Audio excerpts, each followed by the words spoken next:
The new family moved in 2 weeks later.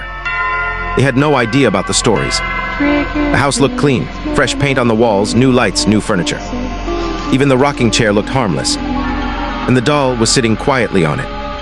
The little boy of the family noticed it first. He walked up to the chair and picked up the doll. His parents laughed. "It's just a toy." That night, nothing happened. No sounds, no rocking chair, no strange shadows. They thought the house rumors were fake. But at exactly 2:43 a.m., the boy woke up. Not scared, just curious. He heard someone whispering his name from the living room. Soft, friendly. He walked out of his room and followed the voice. The living room light was on. The rocking chair was moving slowly. But the doll wasn't on the chair anymore. It was sitting on the floor, facing the wall, painting something. The boy walked closer, and when he looked at the wall, he saw a brand new drawing. A family of 4, standing together, smiling, but the faces weren't finished yet. The doll slowly turned its head toward the boy, lifted the paintbrush, and whispered softly, "Stay still, I'm almost done with your face." The police arrived just after sunrise. The front door of the house was wide open. The couple's car was still parked outside, engine cold. Inside the living room, the rocking chair was completely still. But the walls were different. Every inch of them was covered in paintings now.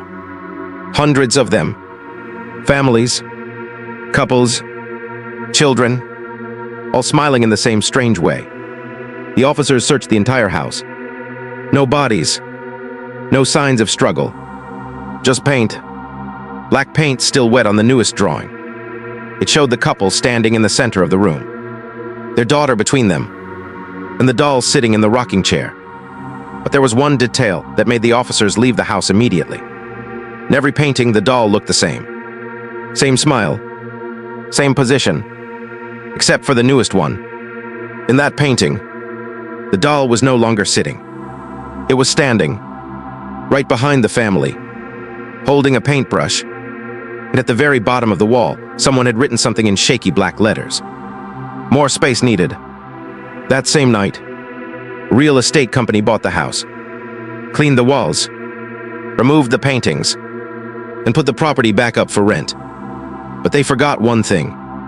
They left the rocking chair, and the doll was still sitting on it, smiling, waiting for the next family portrait. The next morning, the couple decided they were leaving. No arguments, no second thoughts. They started packing their things before sunset. But something strange had already begun. The daughter kept staring at the doll, not scared, smiling, and her father asked why. She said quietly, "She doesn't want us to leave yet." They ignored it. By midnight, the bags were ready and the car was outside. All they had to do was survive one more night. 2:43 a.m. arrived. Right on time. The rocking chair started moving again. Slow back and forth. But this time, the doll wasn't looking forward. Its head was turned, staring directly at the hallway where the daughter was sleeping. The mother rushed to the room. The bed was empty, just a small trail of black paint leading out of the room. The father followed the marks to the living room, and then he saw the wall. A brand new painting had appeared. The drawing showed the daughter standing beside the doll. But now there were 3 figures in the picture. The daughter, the doll, and a tall shadow standing behind them. When the father turned around, the rocking chair had stopped. The doll was gone, and something slowly whispered behind him. "Your family portrait is almost finished." The second family who rented the house didn't believe in the stories. They thought the town was just trying to scare people away from cheap rent. A couple and their little daughter. The first night was quiet. Too quiet, until the daughter woke up screaming. She said someone was sitting in the living room, watching her. Her parents checked the house. Nothing, just the doll sitting on the rocking chair. Smiling, they laughed it off and went back to sleep. But the next night, the daughter woke up again. This time, she wasn't scared. She was talking, whispering to someone in the hallway. When her mother asked who she was talking to, the girl said something strange. The doll asked me to come see her paintings. Her mother rushed into the living room, and that's when she noticed something new. There was another drawing on the wall. A picture of their daughter, standing in the middle of the room, holding the doll. Smiling, Mother grabbed the doll and threw it outside into the yard. The chair stopped rocking. Everything went silent. They thought it was over. But at 2:43 a.m., the front door slowly creaked open, and the rocking chair started moving again.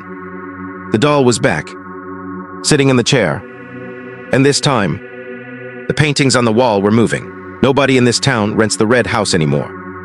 Not because it's broken, not because it's old, but because of what sits inside the living room. A small porcelain doll on a wooden rocking chair. The strange thing is, the doll doesn't move during the day. It just sits there, quiet, smiling. But every single person who has stayed in that house says the same thing. At exactly 2:43 a.m., the chair starts rocking. Slowly, back and forth, back and forth. The first family who rented the house thought it was just old wood making noise. The father even joked about it the next morning. But that night something changed. When the chair started moving again, he walked into the living room to stop it. And that's when he noticed the walls. There were paintings, childlike drawings made with black paint.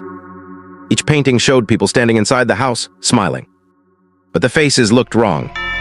Almost dead. The next morning, the family was gone. No suitcases, no car, nothing. But a new painting had appeared on the wall.